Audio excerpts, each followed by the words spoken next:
Now, in case you haven't known, in New York City, ICE and Department of Homeland Security's agents have been posted up in these courthouses where they've been arresting and detaining undocumented immigrants.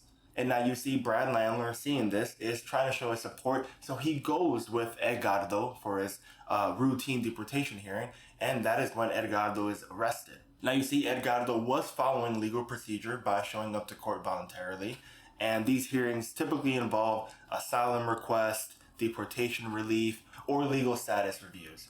Now, many have called Edgardo an undocumented immigrant, which is what he is, but he did come under temporary protected status as he was from Venezuela under Biden's administration. So even though he might have come under one government, now this current government is not allowing him to stay.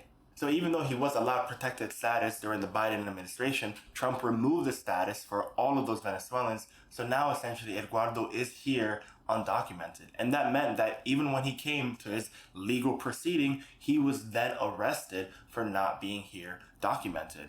So him and thousands of other Venezuelans were granted this protected status and allowed to have asylum here in America. However, the Trump administration has taken that away, meaning that now these immigrants have to leave or risk deportation. And that's exactly what's happening when they show up to their routine court hearings. Even though they were granted temporary protected status years ago, this does not mean that when they show up to the hearings that they're still protected. And that's why the ICE officials and Department of Homeland Security agents are there. They know that these people are undocumented and that they've lost their status, that they've lost their protected status, and that they've lost their asylum, and that essentially that is an opportunity to then arrest and detain them and later deport them.